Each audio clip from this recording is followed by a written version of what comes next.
नमस्कार दोस्तों, welcome to our channel. आपका बहुत-बहुत स्वागत है हमारे चैनल पे। अगर आप इस चैनल पे नए हैं then don't forget to subscribe ताकि आपसे कोई भी वीडियो फ्यूचर में ना छूटे। चलिए चलते हैं आज के टॉपिक की तरफ। आज हम डिस्कस करने वाले हैं मार्केट।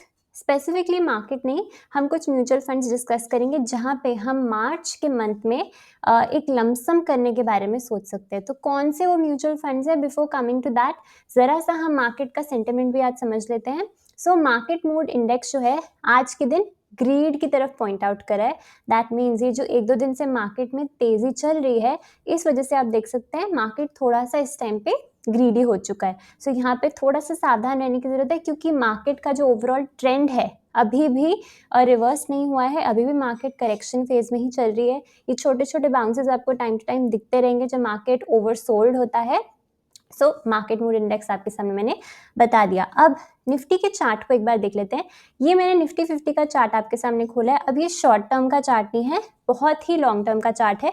2007 से आपको ऑलमोस्ट यहाँ पे पिक्चर दिख रही होगी कि जो निफ्टी 50 है ओवरऑल लॉन्ग टर्म में अगर देखें तो ऊपर ही जाता है, लेकिन ये जो छोटी छोटी करेक्शंस हैं ये आपको बीच बीच में दिखती रहेंगी, चाहे .com बबल हो या ग्लोबल फाइनेंशियल क्राइसिस हो या कोविड हो या अभी का जो करेक्शन वाला फेज है। इससे यही पता चलता है कि मार्केट में टर्बुलेंस रहती है। मैक्रो फैक्टर्स कभी भी फ्लिप हो सकते हैं, कभी भी कंपनी के नंबर खराब हो सकते हैं, कभी भी एक्सटर्नल फैक्टर्स की वजह से हमारा निफ्टी गिर सकता है। लेकिन टाइम एंड अगेन निफ्टी ने हमें यही प्रूव किया है कि निफ्टी जो है बाउंस बैक ज़रूर होता है जब भी मार्केट में ऐसी गिरावट आती है वहाँ से। सो न्यू इन्वेस्टर जो है अगर उसको ये नहीं पता तो ये समझने वाली बात है, सिर्फ ग्रीड के साथ मार्केट में नहीं आना है कि सिर्फ निफ्टी में डाल दिया या किसी स्टॉक में डाल दिया और यहाँ से पैसा डबल ट्रिपल करके जाएंगे। Before you put the money आपको ये समझना चाहिए मार्केट्स बहुत रिस्की होते हैं। आपका जो भी पैसा आपने कमाया है वो काफ़ी हद तक उड़ सकता है, कम हो सकता है अगर आपने गलत टाइम में इन्वेस्ट किया तो। मगर अगर आप लॉन्ग टर्म इन्वेस्टर हैं तो अगर आप ऑल टाइम हाई पे भी करते हैं ना इन्वेस्ट तो भी कोई दिक्कत नहीं है, आपके पैसे बन जाएंगे। मगर यही है कि अगर आप टाइमिंग गलत होती है तो आपको उस पैसे को रिकवर करने में ज़्यादा टाइम लगेगा। ऐसा नहीं कि आपका पैसा वापस नहीं आएगा, प्रोवाइडेड वो स्टॉक अच्छा हो, म्यूचुअल फंड अच्छा हो, ओके, तो आपका पैसा ज़रूर वापस आएगा। एंड अगर आप मार्केट को थोड़ा सा टाइम कर लेते हैं, जैसे कि अभी मार्केट काफ़ी करेक्ट हो चुकी है, यहाँ पे अगर कोई शुरू करता है SIP या लमसम करना तो उसको फ्यूचर में ब्यूटीफुल रिटर्न जो है वो बन सकते हैं। मान लेते हैं 20% मार्केट यहाँ से गिर जाती है, अभी सिर्फ 15-16% डाउन है, लेकिन अगर 20% गिर जाती है तो आप 50% रिटर्न जो है बहुत ही कम समय में मार्केट से इजीली कमाएंगे निफ्टी 50 के अंदर, ओके। लेकिन अगर आप ऑल टाइम हाई पे लेते हैं, ग्रीड में लेते हैं, जब मार्केट एकदम टॉप पे चला था 26,000 के आसपास चला था, वहां पे अगर किसी ने लिया होता है तो वहां से पैसा जो है बनने में दिक्कत आती है, ओके। अब टॉपिक पे चलते हैं, म्यूचुअल फंड्स कौन से सही रहेंगे हमारे लिए, उसको एक एक करके डिस्कस कर लेते हैं। हमारी first category of mutual fund जो रहेंगे वो है एज यूजुअल, जो आपने नाम सुना है, कोई न्यू कैटेगरी नहीं है। कैटेगरी का नाम है large and mid cap mutual funds. इसमें से मैंने आपके लिए 3 म्यूचुअल फंड जो है निकाल के रखे हैं, ICICI Prudential large and mid cap, Bandhan core equity and Motilal Oswal large and mid cap fund. अब इन तीनों को एक बार चेकआउट कर लेते हैं। इनकी लॉन्च डेट आप देख सकते हैं, ICICI एंड बंधन 2013 से हैं, दैट मीन्स 10 ईयर्स पुराने हैं। मोतीलाल नया है, 2019 से आया है, ये देखने वाली बात रहेगी।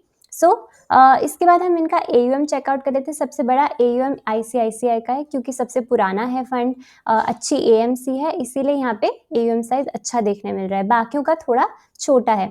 एक्सपेंस रेशियो की अगर मैं बात करूँ, मोतीलाल सबसे चीपेस्ट है और यहाँ पे ICICI का एक्सपेंस रेशियो जो है वो सबसे ज़्यादा दिखाई दे रहा है। अब इसमें क्या करना है, एक्सपेंस रेशियो जो है अगर ये बहुत ज़्यादा होता है तो ये कोई अच्छी बात नहीं होती, क्योंकि जब आप फाइनली पैसा रिडीम करेंगे तो वहाँ पे आपका एक्सपेंस रेशियो कट के आएगा एंड वहाँ पे आपको जो गेन्स है काफ़ी कम देखने मिलेंगे। एक्सपेंस रेशियो एक बार आपने कवर कर लिया, कौन सा ज़्यादा अट्रैक्टिव म्यूचुअल फंड है और कौन सा थोड़ा सा एक्सपेंस रेशियो वाइज थोड़ा हमें एक्सपेंसिव लग रहा है। मगर ऑफ कोर्स आप इसको डिस्क्रेडिट मत करना, it's a good AMC, it's a good mutual fund, इसको ज़रूर एक बार देखना चाहिए। शार्प रेशियो की बात करें, शार्प रेशियो का मतलब होता है risk adjusted returns, that means कितना रिस्क उठाया है पर्टिकुलर रिटर्न जनरेट करने में। तो अगर ये 1 से ज़्यादा होता है तो अच्छा है, दैट मीन्स ICICI और बंधन का 1 से ज़्यादा है, that means it's a good thing. यहाँ पे 1 से कम है मोतीलाल के केस में, सो ये देखने वाली बात रहेगी। ओके, अल्फा, अल्फा का मतलब बेंचमार्क को कितने अच्छे से बीट किया है, मोतीलाल ने बहुत अच्छे से बीट किया है। इन्होंने भी अच्छा बीट किया आईसीआईसीआई बंधन ने, लेकिन ये थोड़ा सा पीछे रह गए अगर हम मोतीलाल ओसवाल से कंपेयर करें तो। बीटा मीन्स वॉलेटिलिटी, जितनी कम उतनी अच्छी, 1 से नीचे ही रहनी चाहिए, ये आप देख सकते हैं। एंड वेरी इंपॉर्टेंट, यहाँ पे मैं आपको सीएजीआर जो है वो नहीं दिखाऊंगी, वीडियो बहुत लंबी हो जाएगी इस केस में, लेकिन आप अल्फा से पता लगा ही सकते हैं कि जो बेंचमार्क को बहुत अच्छे से बीट करा है उसके रिटर्न्स लॉन्ग टर्म में अच्छे हैं। Next mutual fund, next category of mutual fund है मिड कैप म्यूचुअल फंड्स। इसमें जो 3 मैंने आपके लिए निकाले हैं उसका नाम है Edelweiss mid cap, HDFC mid cap and Motilal Oswal mid cap. यहाँ पे तीनों ही तीनों म्यूचुअल फंड जो है ये 10 साल पुराने हैं, सो ये अच्छी बात है। सबसे बड़ा एयूएम साइज किसका है, एचडीएफसी, दैट मीन्स यहाँ ज्यादा लोगों का ट्रस्ट है। एंड मोतीलाल एंड एडलवाइस का एयूएम थोड़ा छोटा देखने मिला है अगर हम कंपेयर करें तो। एक्सपेंस रेशियो आप देख सकते हैं, सबसे अट्रैक्टिव एक्सपेंस रेशियो एडलवाइस का है, सबसे कम दाम पे आपको ये दे रहे हैं, आपका फंड मैनेज कर रहे हैं। एंड एचडीएफसी का सबसे ज्यादा देखने मिल रहा है। शार्प रेशियो जैसे मैंने बताया यहाँ पे 1 से ज्यादा होना चाहिए, तभी शार्प रेशियो अच्छा माना जाता है, मतलब कम रिस्क लेके ज्यादा रिटर्न्स बना रहे हैं तीनों fund, so looking good. Alpha मतलब बेंचमार्क को कैसे बीट किया है, मतलब मोतीलाल मिड कैप ने अपने बेंचमार्क को सबसे अच्छे तरीके से बीट किया है, मतलब सबसे ज्यादा रिटर्न्स यही बन रहे हैं। बीटा मीन्स वॉलेटिलिटी, सबका 1 से नीचे है, सो दैट मीन्स वॉलेटिलिटी भी यहाँ पे इतनी ज्यादा नहीं है। ओके, नेक्स्ट कैटेगरी को हम कवर करते हैं। नेक्स्ट कैटेगरी का नाम है फ्लेक्सी कैप कैटेगरी। यहाँ पे मैंने आपके लिए 3 म्यूचुअल फंड्स निकाले हैं, HDFC flexi cap, JM flexi cap and Parag Parekh flexi cap. So इनकी लॉन्च डेट देख लेते हैं। तीनों के तीनों फंड जो है 10 ईयर्स पुराने हैं। एयूएम एचडीएफसी का सबसे बड़ा है 65,000 करोड़ का। जेएम फ्लेक्सी कैप पराग पारेख का भी बहुत अच्छा है, 89,000 करोड़ का है। सो यहाँ पे लीड किसने लिए, एयूएम वाइज, ट्रस्ट वाइज ज्यादा लोगों ने पराग पारेख को चूज किया है, फॉलोड बाय एचडीएफसी एंड फिर जेएम फ्लेक्सी कैप में पैसा लगाया है। एक्सपेंस रेशियो की बात करें, सबसे जो अट्रैक्टिव है जिसका एक्सपेंस रेशियो वो है जेएम फ्लेक्सी कैप, सबसे कम पैसे ले रहे हैं, फिर Parag Parekh and then HDFC flexi cap. Sharpe ratio तीनों का सबसे अच्छा है, मतलब 1 से ऊपर है, दैट मीन्स तीनों में अच्छे आपको रिटर्न्स मिल जाएंगे विद लेस रिस्क। अल्फा भी आप देख सकते हैं, अल्फा सबसे हाई है जेएम फ्लेक्सी कैप का, so that means clearly without seeing the CAGR also आप पता लगा सकते हैं कि जेएम ने सबसे अच्छे रिटर्न्स दिए होंगे, फिर एचडीएफसी, फिर पराग पारेख। लेकिन पराग पारेख को डिस्क्रेडिट मत कीजिए अल्फा देखने के लिए, क्योंकि यहाँ पे कंसिस्टेंसी बहुत है। अभी मार्केट करेक्ट हो रहा है और इस करेक्शन में पराग पारेख ने बहुत अच्छे रिटर्न्स दिए, मतलब नेगेटिव रिटर्न्स इसके ना के बराबर है। निफ्टी आपको 15 to 16% डाउन साइड रिटर्न्स दे रहा है, लेकिन यहाँ पे पराग पारेख ने अपने नेगेटिव रिटर्न्स को कंट्रोल करके रखा है। सो ये कंसिस्टेंट कंपाउंडर एवरग्रीन टाइप का म्यूचुअल फंड है, ये आपको ध्यान में रखना है। ओके, बीटा की तरफ अगर हम देखें, सबका बीटा 1 से लेस है, मगर सबसे कम बीटा जो है वो पराग पारेख का, दैट मीन्स यहाँ पे कंसिस्टेंसी ज्यादा है, वॉलेटिलिटी जो है वो कम है। सो एनी न्यू इन्वेस्टर जिसको आंख बंद करके कोई म्यूचुअल फंड लेना है, समझ नहीं आ रहा, बहुत कंफ्यूजन है, एक डाइवर्सिफाइड पोर्टफोलियो मेंटेन करना है, लेकिन सिर्फ एक म्यूचुअल फंड लेके, तो आपके लिए बेस्ट सोल्यूशन पराग पारेख फ्लेक्सी कैप का होगा। मगर अगेन ये कोई ये सिर्फ और सिर्फ इन्फॉर्मेशन के लिए वीडियो बन रही है, बिल्कुल भी रिकमेंडेशन नहीं है। आप अपनी रिसर्च जरूर कीजिए before investing into the stock markets, because stock markets are very risky. Okay, so last category की तरफ आ जाते हैं। लास्ट कैटेगरी का नाम है स्मॉल कैप कैटेगरी। यहाँ पे आपके लिए मैंने 3 म्यूचुअल फंड्स निकाल दिए। ओके, यहाँ पे मैंने निपॉन, टाटा एंड एसबीआई को नहीं लिया है, मगर आप उनको भी कंसिडर कर सकते हैं अगर आप वहाँ पे जाना चाहते हैं। तो बहुत सारे इन्वेस्टर्स के पोर्टफोलियो में वो तीनों म्यूचुअल फंड्स भी देखने मिलेंगे।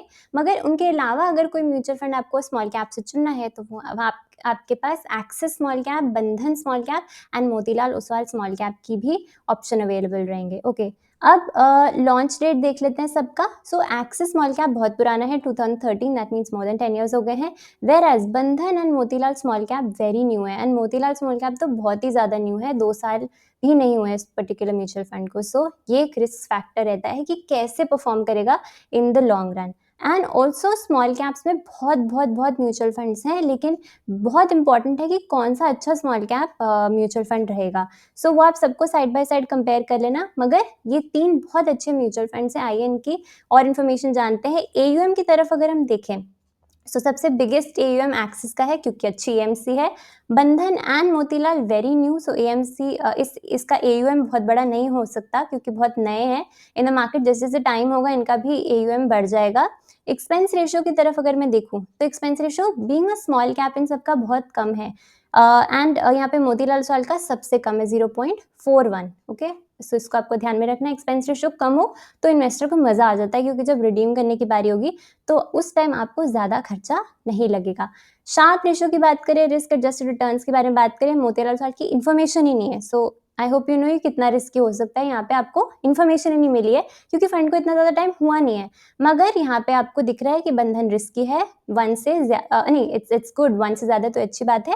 Axis small cap little risky, because इसका वैल्यू जो है 1 से लेस है, तो यहाँ पे जो रिस्क एडजस्टेड रिटर्न्स हैं, जैसे कि अगर 1 से कम होते हैं तो ये अच्छी बात नहीं होती है। यहाँ पे रिस्क आपको देखने मिलेगा। अल्फा कैटेगरी को मतलब कैसे बीट किया है, बेंचमार्क को बीट किया है कि नहीं किया है। सो बंधन स्मॉल कैप जो है बहुत अच्छे से बीट कर रहा है, एक्सिस स्मॉल कैप भी बीट कर रहा है, लेकिन बंधन से थोड़ा पीछे है अगर मैं बेंचमार्क से कंपेयर करूँ तो। बीटा इज लेस देन 1, सो अभी काफ़ी स्मॉल कैप्स में करेक्शन चल रही है, दैट्स वाई इसकी वॉलिटिलिटी या जो बीटा है थोड़ा कम हो गया होगा। एक टाइम पे काफ़ी आसमान छू रहा था।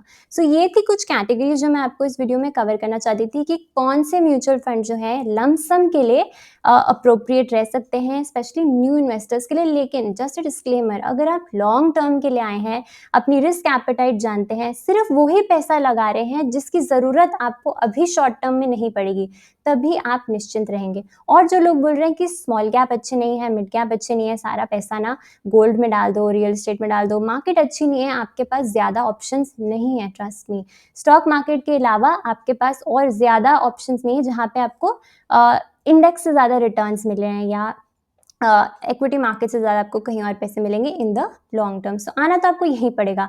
अब क्या चूज़ करना है वो इन्वेस्टर टू इन्वेस्टर डिपेंड करता है। अगर आपकी रिस्क एपेटाइट अच्छी है, आपकी एज कम है, तो आप रिस्की फंड्स भी ले सकते हैं। लेकिन अगर आपकी एज ज़्यादा है, आपके पास बहुत ज़्यादा पैसा है, रिस्क अफोर्ड नहीं कर सकते, तो उस केस में फिर आप थोड़े से लेस रिस्की म्यूचुअल फंड्स लीजिए एंड उनमें आप लमसम, वो भी स्टैग्नेंट मैनर में, धीरे धीरे इंस्टॉलमेंट्स में, ट्रांचेस में आप लगाने के बारे में सोच सकते हैं। So I hope you like the video. मिलते हैं किसी और वीडियो में, तब तक के लिए बाय।